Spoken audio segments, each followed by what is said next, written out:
After the positive feedback of the original game, Insomniac was able to release another great hit a year later. I will just say that it easily improves everything that was good in the first game, and while it's not the best in the series, it still has a pretty good identity, and of course a few flaws. The first thing I have to mention is that Ratchet is now voiced by James Arnold Taylor, who continues to voice him throughout the rest of the series. His voice acting is really good as always, but Ratchet's character has been toned down to be more selfless and less flippant after the criticism about Ratchet not being a very likable character. I mean, he was kind of mean and self-centered, but I don't really know if it was worth that much criticism. But the new Ratchet character still has some humor, so he's not a blank slate, he just has an entirely different personality. The premise this time is that Ratchet and Clank are relaxing at home after defeating Drek, when they are suddenly transported into a large ship where a man named Abercrombie Fizzwidget explains that he is the CEO of a company called Megacorp in the Bogon Galaxy, and that he needs their help to retrieve a biological experiment that was stolen by a masked thief, and in return, he will make Ratchet a commando and give him his own job and living quarters in Bogon. They soon agree, and Ratchet chases after the thief and ultimately defeats him and returns the experiment to Fizzwidget. And as it turns out, the experiment is actually attached to a great big conspiracy. There's this elaborate plot to market it as a pet even though it's outright violent. The thief turns out to be a female Lombax voiced by Kath Soucie, and yeah, still not fond of her, but at least she's pretty downplayed and not that annoying. There's a gang of hired mercenaries called Thugs for Less who constantly attack our heroes, and there's also a pretty complicated twist at the very end that reveals why the experiment was designed this way. So yeah, the plot is pretty complex, and to be honest, I was having some trouble following along with it. I'm sure most people will be able to get the main plotline alright, but all the specifics are a little sketchy and usually just lead into a few plot holes. However, the humor is spot on, and the characters are still pretty well written and designed, especially Fizzwidget. I don't know where he learned his vocabulary, but it must have been a pretty crazy backstory.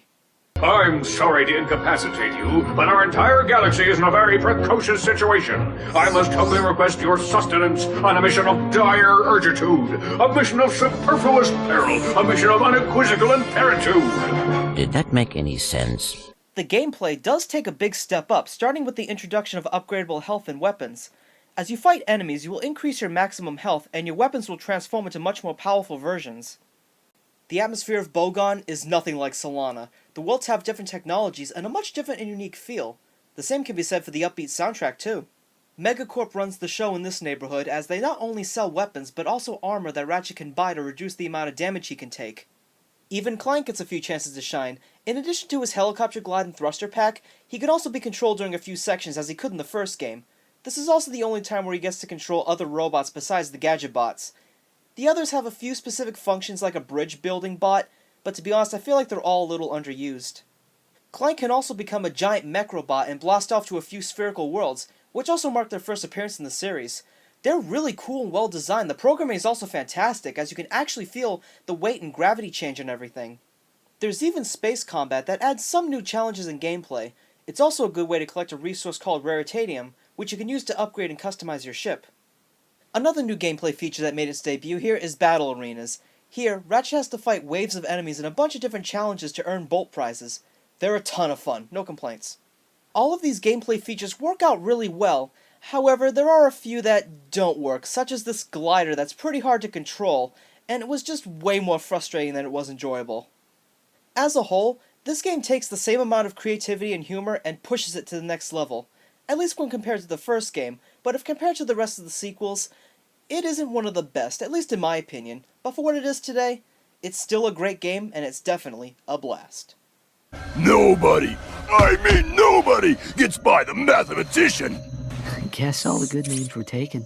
Watch your mouth, Zero, before the mathematician subtracts your head from your shoulders! Sir, as a fellow number cruncher, could I please ask what this is all about?